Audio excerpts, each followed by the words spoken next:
সবাই পড়েন আমার সাথে, আউযু বিল্লাহি মিনাশ শাইতানির রাজীম, বিসমিল্লাহির রাহমানির রহিম। বিতাড়িত মরদুদ শয়তানের ওয়াসওয়াসা থেকে আল্লাহর কাছে পানাহ চাই। পরম করুণাময় আল্লাহর নামে শুরু করছি। আল্লাহ পাক যেন আমাদেরকে আলোচনায় বরকত দান করেন, বলি আমিন। আমরা যা শুনি তা যেন আমল করতে পারি, বলি আমিন। গোটা মুসলিম উম্মাহকে আল্লাহর কথা বোঝার তৌফিক দান করুন। আল্লাহ পাক বলছেন, ইয়া আইয়ুহাল্লাযীনা আমানু দুখুলু ফিস-সিলমি কাফা ওয়ালা তাত্তাবিউ খুতুওয়াতিশ শাইতান ইন্নাহু লাকুম আদুউম মুবিন। فإن زللتم من بعد ما جاءتكم البينات فاعلموا أن الله عزيز حكيم। সূরা আল বাকারা 208 নম্বর আয়াত। আল্লাহ পাক বলছেন, হে ঈমানদারেরা, তোমরা যারা ঈমান এনেছো শোনো। ঈমানদারদেরকে আল্লাহ ডাকছেন। আল্লাহ পাক তার খেতাব কোন সময় হয় ইয়া আইয়ুহান নাস, হে মানব মণ্ডলী, ইয়া আইয়ুহাল কাফিরুন, হে কাফেরেরা। আল্লাহ পাক এইভাবে বিভিন্ন সময় বিভিন্ন খেতাব করেন, কোরআন শরীফে করেছেন। এই আয়াতের মুখাতিব, এই আয়াতে আল্লাহ পাক সম্বোধন করছেন কাদেরকে বলুন? মুমিনদেরকে। তোমরা যারা ঈমান এনেছো, তোমরা যারা পড়েছো লা ইলাহা ইল্লাল্লাহু মুহাম্মাদুর রাসূলুল্লাহ, এটা কমাইতে হবে। তোমরা যারা এই কালেমা পড়েছো, ঈমানের দাবি করেছো, শোনো। উদখুলু ফিস-সিলমি কাফা, সিলমের ভিতরে পরিপূর্ণভাবে পূর্ণাঙ্গ রূপে সিলমের মধ্যে দাখিল হয়ে যাও, ইসলামের মধ্যে পরিপূর্ণরূপে প্রবেশ করো। ওয়ালা তাত্তাবিউ খুতুওয়াতিশ শাইতান ইন্নাহু লাকুম আদুউম মুবিন। আর শয়তানের পদাঙ্ক অনুসরণ করো না, নিশ্চয়ই মনে রেখে দিও শয়তান তোমাদের প্রকাশ্য দুশমন। আসুন আজকে এতটুকু আলোচনা করি, তারপরে সামনের দিকে চলবো ইনশাআল্লাহ, বলি ইনশাআল্লাহ। আল্লাহ পাক বলছেন সিলমের মধ্যে দাখিল হও। সিলমুন ইসলামের মূল উৎপত্তি শব্দ, মাদ্দা, অরিজিন, সেটা হলো সিলমুন। সিলমুন শব্দের অর্থ হচ্ছে আপোষ রফা করা। আপোষ রফা করো, সিলমের মধ্যে দাখিল হও, অর্থাৎ সারেন্ডার হও, আত্মসমর্পণ করো। মুমিনদেরকে বলা হচ্ছে আত্মসমর্পণ কার কাছে? ইসলামকে বলা হয় শান্তির ধর্ম, বলা হয় কিনা?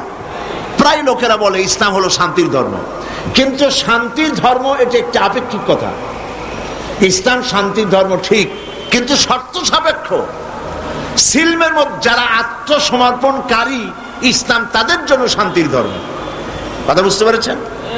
এই জন্য সিলমের মধ্যে দাখিল হও, আত্মসমর্পণ করো।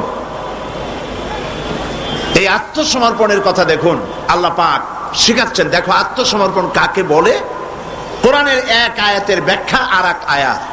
এই জন্য কোরআন শরীফের উত্তম তাফসীর হচ্ছে কোরআন দিয়ে কোরআনের তাফসীর করা। আমরা সেই চেষ্টাই করি, কোরআন দিয়ে কোরআনের তাফসীর।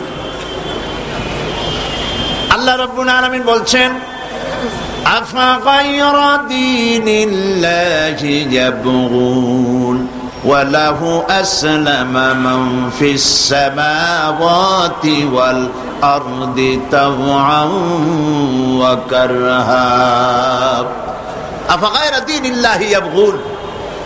তোমরা কি আল্লাহর দেওয়া জীবন ব্যবস্থাকে ছেড়ে দিয়ে অন্য কোন মতবাদ, অন্য কোন আদর্শ তালাশ করো? ওয়ালাহু আসলামা, এই দেখুন এখানে সিললাম, সিলমুন শব্দ এখানেও আছে।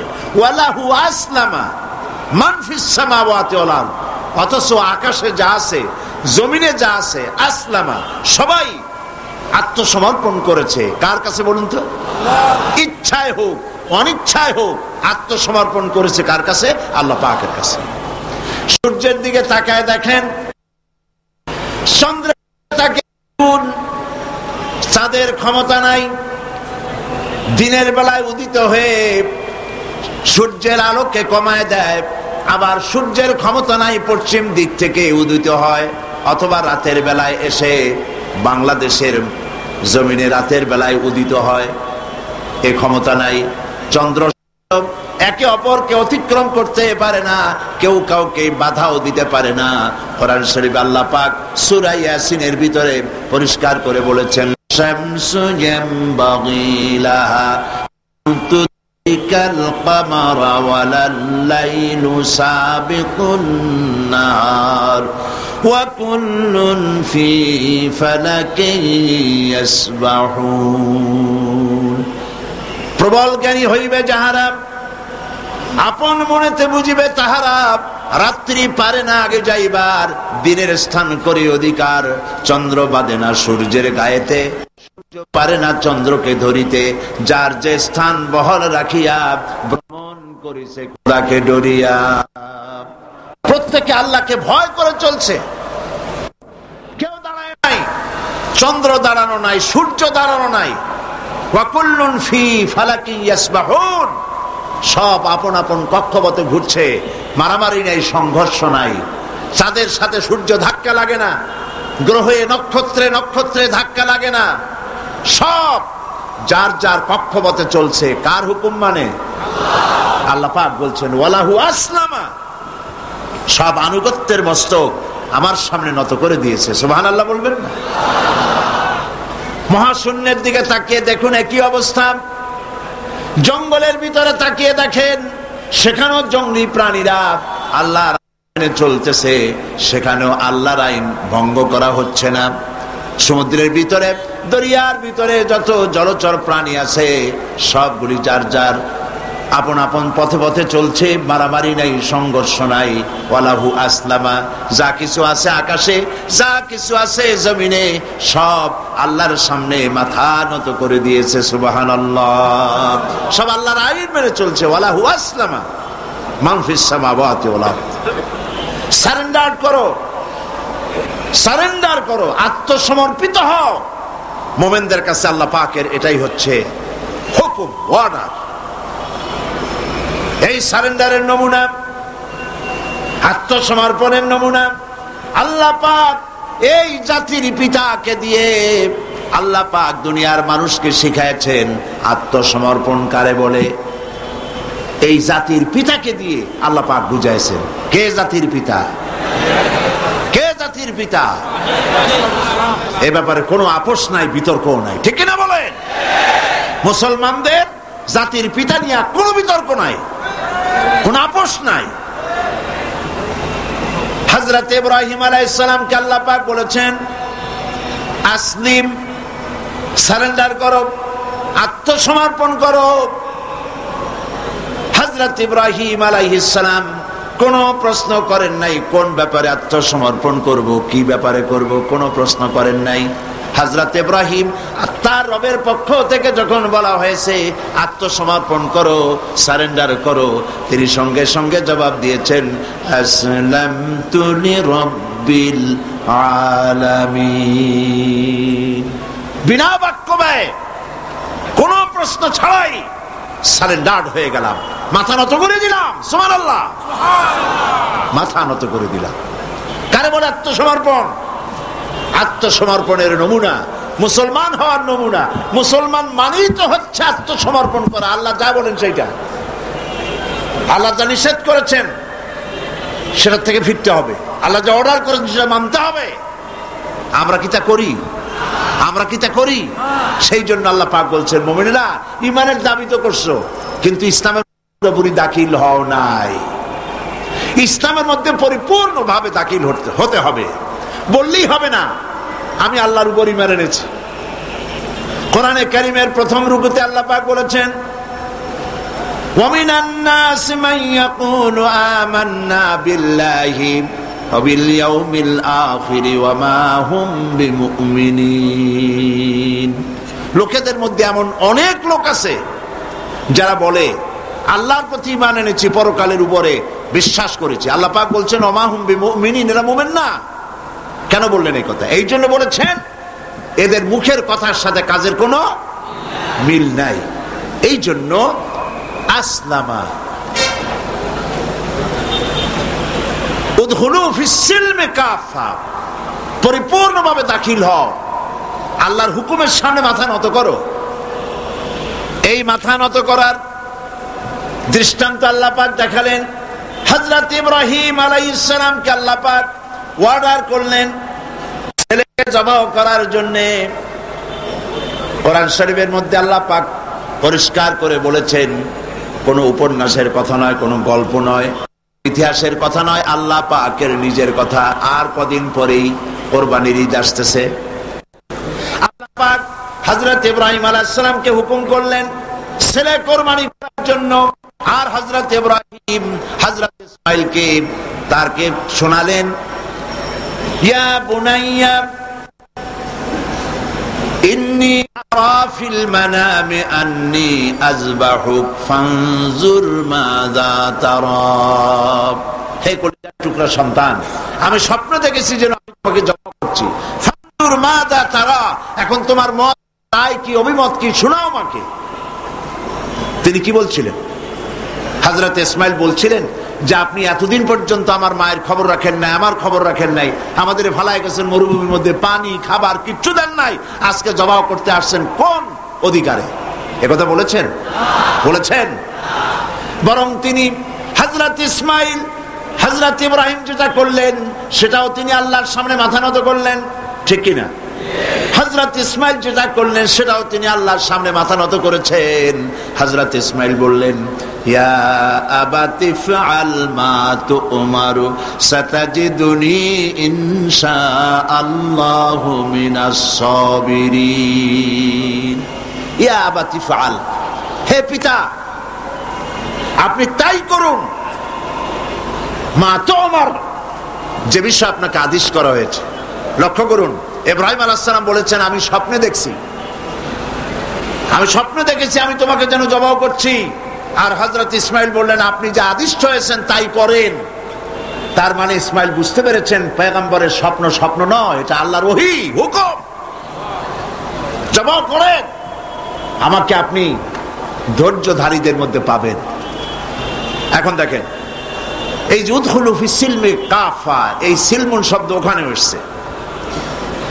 আল্লাহ পাক বলছেন ফালাম্মা আসলামা ওয়া তাল্লাহু লিল জাবিন। ফালাম্মা আসলামা, যখন দুজনই রাজি হয়ে গেছে, আত্মসমর্পণ করেছে। কোন দুজন? হযরত ইব্রাহিম আর হযরত ইসমাঈল দুজনই আত্মসমর্পণ করে দিয়েছেন আল্লাহর সামনে এবং ঘাড় কাত করেছেন। সেই ঘটনা বলার উদ্দেশ্য আমার না, আমার বলার উদ্দেশ্য আত্মসমর্পণ করা। উদখুলু ফিস সিলমি কাফা, ইসলামের মধ্যে, সিলমের মধ্যে পরিপূর্ণ দাখিল হও, আত্মসমর্পণ করো কমপ্লিটলি, কোন শর্ত ছাড়াই। তার অর্থ হচ্ছে আপনার এবং আমার নিজের মর্জি মোতাবেক কোন কাজ করতে পারবো না, সবটাই আল্লাহর হুকুম মতো করতে হবে। এর নাম মুসলমান। এর নাম কি? মুসলমান। আপনার ইচ্ছা আপনি কিছু করতে পারবেন না, করবেন কার ইচ্ছা মতো? আল্লাহ পাকের ইচ্ছা মতো করতে হবে।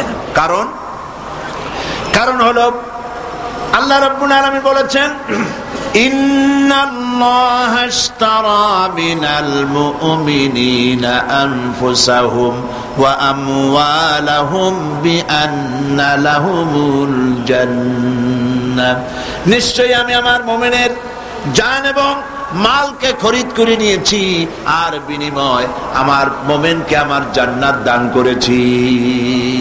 তোমার জান, তোমার মাল, সবকিছুকে আপনার আমার জান মাল কে কিনে নিয়েছেন?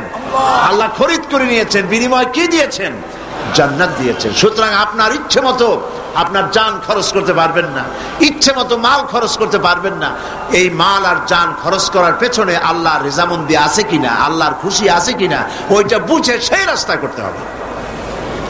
ইচ্ছে করলেই যেখানে সেখানে চাঁদা দিতে পারবেন না, ইচ্ছে করলেই যেখানে সেখানে অর্থ খরচ করতে পারবেন না, ইচ্ছে করলেই যেখানে সেখানে জীবন দিতে পারবেন না। মুসলমান যে ব্যক্তি কালেমা যে পড়েছে, তার জীবনকে দুই ভাগ করার কোনো উপায় নাই। আমরা তো দুই ভাগ অনেকে করে ফেলেছি। মুসলমান তার জীবনকে ইতিমধ্যেই দুই ভাগ করে ফেলেছে।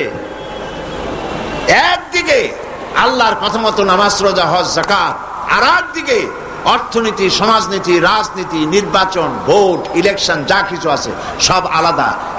এটার সাথে আল্লাহর কোনো সম্পর্ক নাই, যাকে বলা হয় ধর্মনিরপেক্ষ মতবাদ। মানে শয়তান, তার তো কিছু কাজ করা লাগবে। শয়তান তো প্রথম দিনই আসছে পৃথিবীতেই ওয়াদা করে আদম আলাইহিস সালামের সাথে সে উল্টা করবে। আল্লাহ পাক দিয়েছেন খেলাফত, আর এই খেলাফতের উল্টা করার জন্য শয়তান এসেছে। আল্লাহ দিয়েছেন যাকাত, শয়তান তৈরি করেছে সুদ। কথা বুঝতে পেরেছেন? আল্লাহ দিয়েছেন কি? অর্থনৈতিক প্রবৃদ্ধির জন্য, অর্থনৈতিক উন্নতির জন্য, মানুষকে খেয়ে পরে বাঁচার জন্য, সুখের জন্য, সমৃদ্ধির জন্য, অর্থনৈতিক ইকোনমিক ইকুয়ালিটির জন্য আল্লাহ পাক দিয়েছেন যাকাত। শয়তানের মোকাবেলায় তৈরি করেছে সুদ। আল্লাহ দিয়েছেন ইসলাম, আর শয়তান তৈরি করেছে ধর্মনিরপেক্ষ মতবাদ। ধর্মনিরপেক্ষ মতবাদের স্রষ্টা কে? বলেন কে? শয়তান। এই ধর্মনিরপেক্ষ মতবাদ সম্পর্কে আমি আলোচনা করব ইনশাআল্লাহ। তো আল্লাহ পাক দিয়েছেন ইসলাম। ইসলামের মধ্যে দাখিল হও, এবং ইসলামের মধ্যে দাখিল হওয়ার অর্থই হচ্ছে পূর্ণাঙ্গ ইসলামকে মেনে নেওয়া, তাহলেই শান্তি আসবে। শুধু নামাজ, রোজা, হজ, যাকাত করলেই শান্তি আসবে না, পরিপূর্ণ ইসলাম মানতে হবে। কথা বুঝতে পেরেছেন? পরিপূর্ণ ইসলাম মানলে তখনই শান্তি আসবে, এর আগ পর্যন্ত আসবে না। সন্ত্রাস বন্ধ হবে না, দুর্নীতি বন্ধ হবে না, মারামারি কাটাকাটি বন্ধ হবে না, যতক্ষণ পর্যন্ত পূর্ণাঙ্গ ইসলাম মুসলমানেরা গ্রহণ না করে। সেই হাদিসের কথা কয়েকবার বলেছি, আজও মনে এলো। হযরতে খাব্বাব বিন আল-আরিত রাদিয়াল্লাহু তাআলা আনহু তিনি বলছেন, আমরা নবী করিম সাল্লাল্লাহু আলাইহি ওয়াসাল্লামের কাছে গেলাম। ওয়ান খাব্বাব বিন আল-আরিত রাদিয়াল্লাহু তাআলা আনহু আন্নাহু قال শাকাউনা ইলা রাসূলিল্লাহ সাল্লাল্লাহু আলাইহি ওয়াসাল্লাম ওয়া মুতাওয়াসসাদুন বুরদাতুন লাহু ফি জিল্লিল কাবা। তিনি বললেন, আমরা নবী করিম সাল্লাল্লাহু আলাইহি ওয়াসাল্লামের কাছে গেলাম, যে দেখি নবীজি কাবা শরীফের ছায়ায় চাদর মুড়ি দিয়ে আরাম ফরমাচ্ছেন। আমরা কাছে গিয়ে বললাম, আলা তাস্তানসিরু লানা আলা তাদউ লানা ইয়া রাসূলুল্লাহ, হে রাসূল, আপনি কি আমাদের জন্য আল্লাহর কাছে সাহায্য প্রার্থনা করবেন না? আপনি কি আমাদের জন্য আল্লাহর কাছে দোয়া করবেন না? আমরা তো মার খেতে খেতে হয়ে গেলাম। আমাদের খাব্বাবকে তারা মারছে, খুবাইবকে মারছে, আম্মারকে, সোয়েবকে, বেলালকে মেরে শেষ করে ফেলছে। খাবার নাই, পরার নাই, কত কষ্ট আমাদের। নবীজি উঠে বসলেন, বুখারীর হাদিস। নবীজি উঠে বসলেন, বললেন, খাব্বাব শোনো, শোনো খাব্বাব, তোমাদের আগেই পৃথিবীতে দ্বীনের দাওয়াত দিতে যারা এসেছিলেন, ইসলামের দাওয়াত দিতে যারা এসেছিলেন, তাদেরকে ধরা হতো। ফায়ুখাজুর রাজুল, তাদেরকে সমকালীন রাষ্ট্রশক্তি তাদের ধরত। ফায়ুহফারু লাহু ফিল আরদ, এবং তার জন্য জমিনের মধ্যে গর্ত খনন করা হতো। ফায়ুজআলু ফিহা, এরপরে সেই গর্তের ভিতরে তাকে কোমর পর্যন্ত ডাবায় দেওয়া হতো। সুম্মা ইউতা বিল মানশার, এরপরে করাত আনা হতো। ফায়ুদাউ আলা রাসিহি, এরপরে এই করাতটা তার মাথার উপরে রাখা হতো। ফায়ুজআলু নিসফাইন, করাত দিয়ে চিরে জীবিত মানুষটাকে দ্বিখণ্ডিত করে ফেলা হতো। মা ইয়াসুদ্দুহু যালিকা আন দীনিহি, এত কষ্ট দেওয়ার পরেও একজন ইসলামের দায়ীকে তারা ইসলামের রাস্তা থেকে এক চুলও সরাইতে পারে নাই। আল্লাহর নবী বলেন, শোনো খাব্বাব, ওয়াল্লাহি লা ইউতাম্মান্নাল্লাহু হাযাল আমরা হাত্তা ইয়াসিরুর রাকিবা মিন সানা ইলা হাজারামাউত।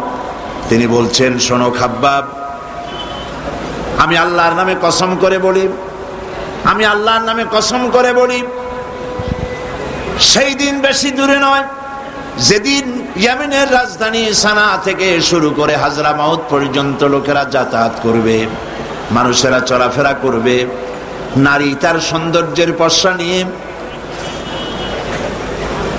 ব্যবসায়ীরা তাদের পুঁজি নিয়ে রাস্তা দিয়ে, মরুভূমি দিয়ে দিনেও চলবে, রাতেও চলবে। ইল্লাল্লাহ, আল্লাহর ভয় ছাড়া মানুষের মনে আর কোনো ভয় থাকবে না। সুবহানাল্লাহ, সুবহানাল্লাহ। মানুষের মনে আর কোনো ভয় না। ওয়ালাকিন্নাকুম তাস্তাজিলুন, তোমরা তাড়াহুড়ো করছো, অপেক্ষা করো, এরকম সমাজ আসবে। সেই সমাজ কায়েম করেছিল, ওই মুসলমান তৈরি করেছিল, যেই মুসলমান ইসলামকে পরিপূর্ণরূপে জীবনের সকল ক্ষেত্রে মানত, ব্যক্তিতে, পরিবারে, সমাজে, রাষ্ট্রে, জীবনের সব জায়গায় ইসলামকে তারা মানত বলেই এই শান্তি তাদের ভিতরে এসেছিল। এই জন্য আল্লাহ পাক বলছেন, ইয়া আইয়ুহাল্লাযীনা আমানু দুখুলু ফিস-সিলমি কাফা, ও বিশ্বাসীরা, তোমরা যারা ঈমান এনেছো, শোনো, ইসলামের ভিতরে, সিলমের মধ্যে পরিপূর্ণ রূপে দাখিল হয়ে যাও। একটু আটটু নয়, পরিপূর্ণ রূপে দাখিল হয়ে যাও। সেটা কিভাবে?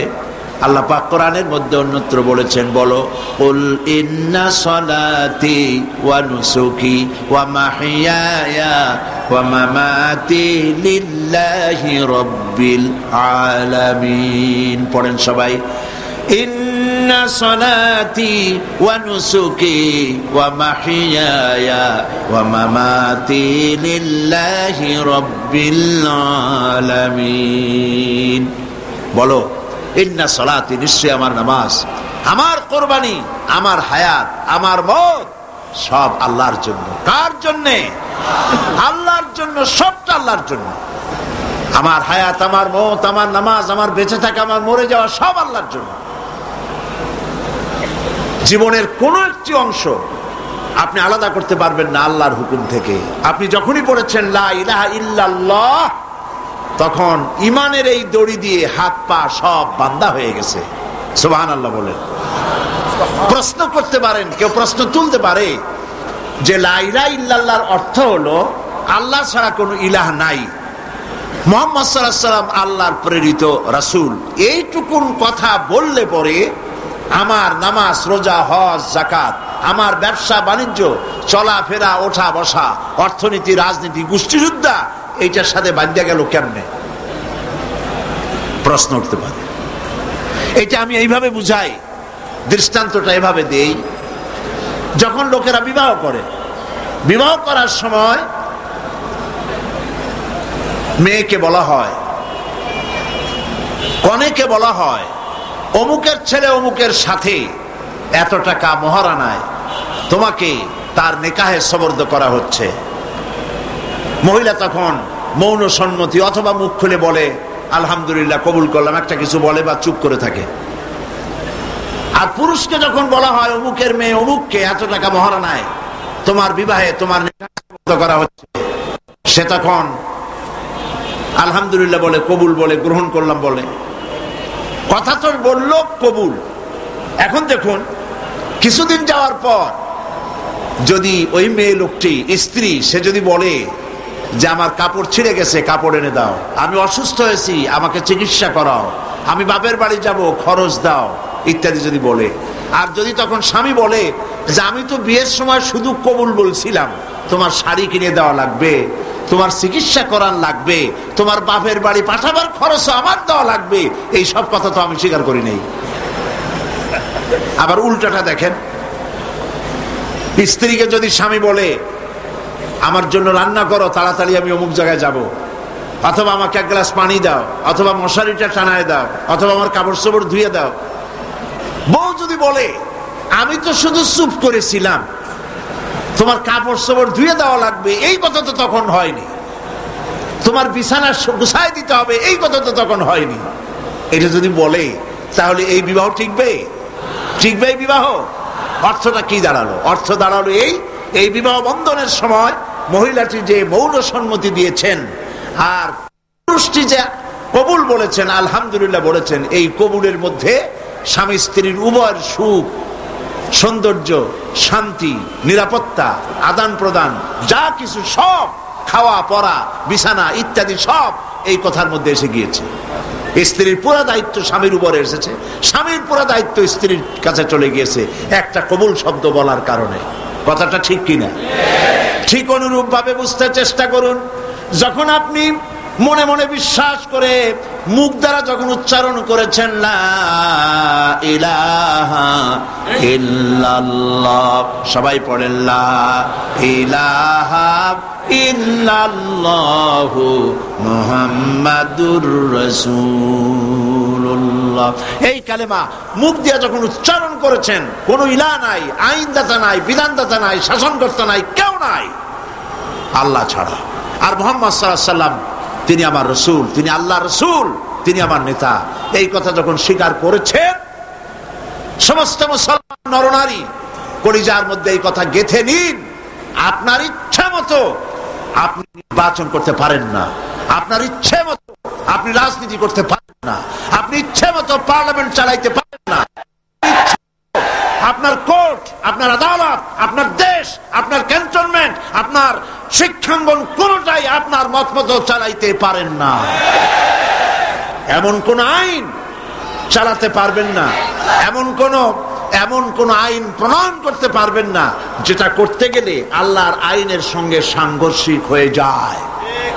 আপনার জনগণ, আপনার দেশকে সামনে রেখে আইন তৈরি করা, বিভিন্ন কার্যক্রম পরিচালনা করা, সবটাই আপনি করতে পারবেন, তবে আপনার মেইন লক্ষ্য থাকবে আমি যা করতেছি আল্লাহর হুকুমের সাথে যেন সাংঘর্ষিক, কন্ট্রাডিকশন না হয়।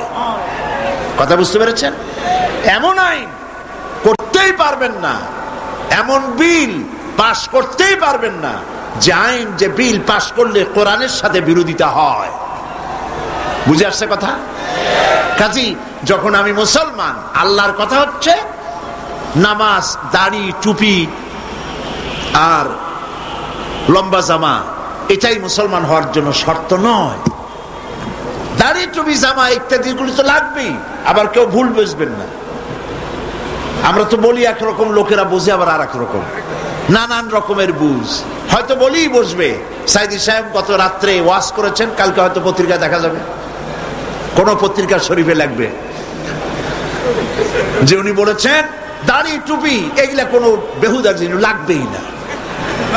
কথা তো এটা না, কথা হচ্ছে দাড়ি টুপি লাগবে, যেমন পুলিশের ইউনিফর্ম লাগবে। কথা বুঝছেন? এখন পুলিশের ইউনিফর্ম, বিডিআর এর ইউনিফর্ম, আর্মির ইউনিফর্ম, দেখছেন না ইউনিফর্ম, জামা, তার উপরে এখানে র্যাঙ্ক লাগানো, ফিতা লাগানো, বাঁশি লাগানো, বারান্দাওয়ালা টুপি, প্যান্ট শার্ট ইত্যাদি, যার যেরকম র্যাঙ্ক সেই র্যাঙ্ক অনুযায়ী এগুলি পড়তে হয়। এখন কোন আর্মি, কোন বিডিআর, কোন পুলিশ মনে করলো যে আমি ইউনিফর্ম যখন পরেছি তখন আর অসুবিধা কি, সে শুয়ে শুয়ে সিগারেট টানতেছে অথবা গল্প করতেছে। সীমান্তে দামামা বেজে উঠেছে, সরকারের পক্ষ থেকে অর্ডার করা হয়েছে সীমান্তে চলে যাও সবাই, সমস্ত সেনাবাহিনী, বিডিআর, এয়ারফোর্স, নেভাল ফোর্স সব যুদ্ধের জন্য প্রস্তুতি নাও। এরা মনে করতেছে যে যখন ইউনিফর্ম পরছি আমার চাকরি যায় কই, ঠ্যাঙ্গের উপরে ঠ্যাং ফেলাইয়া সিগারেটে টান দিয়া উপরে ফু দিয়া তাকায়, তাকে ফু গেল কদ্দুর, চাকরি থাকবে? চাকরি থাকবে না। আবার ইউনিফর্ম ছাড়া যদি যুদ্ধে লাফায় পড়ে, মার খাওয়া ছাড়া পথ আছে? ইউনিফর্ম ছাড়া যদি দাবি করে আমি বিডিআর পুলিশ, প্রথমে তো ধোলাই হবে ভালো করে, তারপরে চিন্তা করবে যে লোকটা আসলে বিডিআর বা পুলিশ কিনা, ঠিক না? সেই জন্য ইউনিফর্ম প্রয়োজন, ইউনিফর্মের সাথে তার কাজটাও প্রয়োজন। কথা বুঝতে পেরেছেন? ইউনিফর্ম হচ্ছে তার পরিচিতি। এখন ইউনিফর্ম পড়েছে, দাড়ি আছে, টুপি আছে, জামা আছে, বাড়ি আছে, সব আছে, কিন্তু ব্যবসা করে ওজনে কম দেয়, এমন দেওয়া এরকম আর কম কেউ দিতে পারে না। সাক্ষী জনমের মিথ্যা সাক্ষী দেয়, থাকে না, এর দাড়ি টুপি জামার কোনো লাভ আছে? সেই জন্য ইসলামের ভিতরে দাখিল হতে হলে এতটুকুন হলে হবে না, সবটুকুন হতে হবে। ইয়া আইয়ুহাল্লাযীনা আমানু দুখুলু ফিস-সিলমি কাফা, পরিপূর্ণরূপে ইসলামের মধ্যে দাখিল হও। মেহেরবানি করে দাঁড়ানো ভাইয়েরা বসেন। আল্লাহুম্মা আমিন। রব্বানা যালামনা আনফুসানা ওয়া ইন লাম তাগফির লানা ওয়া তারহামনা লানাকুনান্না মিনাল খাসিরিন। আয় আল্লাহ তাআলা, হাজার হাজার মুসলমান নরনারী কোরআনের তাফসীর শোনার জন্য দেশ বিদেশ থেকে এই মাহফিলে এই লোকেরা এসে হাজির হয়েছেন। আল্লাহ তাআলা দয়া করে মেহেরবানি করে আলোচনার সব দুরূদের সওয়াব জনাবে মুহাম্মদুর রাসূলুল্লাহ সাল্লাল্লাহু আলাইহি সাল্লামের রূহ মুবারকে পৌঁছায় দাও। আয় আল্লাহ তাআলা, আমাদের মা বাপ যারা দুনিয়া থেকে বিদায় হয়ে গেছেন, আল্লাহ কবরটাকে জান্নাতের টুকরা বানায়া দাও। রব্বির হামহুমা কামা রব্বায়ানি সগীরা। সবাই পড়েন, রব্বির হামহুমা কামা রব্বায়ানি সগীরা। আয় আল্লাহ তাআলা, সারা জীবন আমরা গুনাহ করেছি, দয়া করে মেহেরবানি করে আমাদের জিন্দেগীর সমস্ত গুনাহ খাতাকে মাফ করে দাও। আল্লাহ দয়া করে আমাদের জীবনের সকল গুনাহ মাফ করে দাও। এই তাফসীরের মাহফিল আজ থেকে 23 বছর আগে শুরু হয়েছিল। ওই সময় যারা মঞ্চে বসতেন, আয় আল্লাহ, বিগত বছরগুলিতে যারা মঞ্চে আসতেন, মাহফিলে আসতেন, তাদের ভিতর থেকে আমরা অনেককেই হারায় ফেলেছি। রব্বুল আলামিন, এই মঞ্চে বাইতুস সরবের পীর সাহেব থাকতেন, তিনি আজ দুনিয়ায় নাই। মাওলানা সিদ্দিক আজাদ সাহেব থাকতেন, তিনিও নাই। হযরত মাওলানা আব্দুল আহাদ আল মাদানী আওলাদ রাসূল, তিনিও নাই। গারাঙ্গিয়ার পীর সাহেবও নাই। কত আলেম ওলামা আসতেন, সকলের নাম মনেও নাই। আল্লাহ, যারা এই তাফসীরের মাহফিলে শরীক হতেন, আজ যারা বেঁচে নাই, সকলকে জান্নাতুল ফিরদাউসের মেহমান বানায়া নাও। রব্বুল আলামিন, এই তাফসীরের মাহফিল আমরা থাকবো না, কিন্তু কিয়ামত পর্যন্ত চট্টগ্রামকে তাফসীরের মাহফিল দিয়ে আল্লাহ তুমি ধন্য করে রেখো। আল্লাহ তাআলা, লক্ষ লক্ষ টাকা এই মাহফিলে খরচ হয়। রব্বুল আলামিন, কোথা থেকে টাকা আসবে আমরা জানি না। মাওলানা শামসুদ্দিন সাহেব, আল্লাহ তুমি তার দৃষ্টি শক্তি নিয়ে গেছো। আল্লাহ, চৌকালা মানুষরা যা পারে না, চোখ নিয়েও তাকে দিয়ে সেই নিতেছো। আল্লাহ তাআলা, তিনি যেন পেরেশান বোধ না করেন। তোমার বান্দাদের দিল গলায় দাও, বান্দীদের দিল গলায় দাও। এই মাহফিলে যত টাকা দরকার, একটা টাকাও যেন বাকি থাকে না, পেরেশানি যেন তারা হন না। আল্লাহ পাক, তুমি দয়া করে মেহেরবানি করে মানুষকে এই মাহফিল উপলক্ষে বিপুল পরিমাণ দান সদকা করার তৌফিক দান করে দাও। আল্লাহ তাআলা, দেশ বিদেশ থেকে কত মানুষ যে দোয়া চেয়েছে তুমি জানো। আল্লাহ, তাদের যে যে কারণে দোয়া চেয়েছে, সকলের নেক দোয়া আল্লাহ তুমি কবুল করো। রব্বুল আলামিন, আরো 4 দিন এই মাঠে কোরআনে কারীমের তাফসীর করার, বয়ান করার তৌফিক যারা করবে তাদের তৌফিক দাও। মানুষ যে কথা বললে বোঝে সেই কথা বলাও। আল্লাহ তাআলা, তুমি দয়া করে তোমার বান্দা বান্দীদেরকে যাতায়াত আসান করে দাও, দুর্ঘটনা থেকে রক্ষা করো, বাড়িঘর হেফাজত করো, মাল সম্পদকে হেফাজত করো। যারাই মাহফিলে আসবে, আল্লাহ তুমি দয়া করে তাদেরকে তাদের সব ব্যাপারে তুমি দায়িত্ব নিয়ে নাও। আল্লাহ তাআলা, এই মাহফিল যারা সাহায্য করেছেন, করবেন, পরামর্শ দেন, কষ্ট করেন, সকলকে কবুল করো। আল্লাহ তাআলা, গোটা পৃথিবীতে সমস্ত মুসলমানদের উপরে রহমত নাজিল করো, মুসলমানদেরকে বিপদ মুসিবত থেকে রক্ষা করো। আল্লাহুম্মা জাআলনা মিনাত তাওয়াবিন ওয়া জাআলনা মিনাল মুতাতাহহিরিন ওয়া জাআলনা মিন ইবাদিকাস সালিহিন ওয়া জাআলনা মিনাল্লাযীনা লা খাউফুন আলাইহিম ওয়া লা হুম ইয়াহজানুন।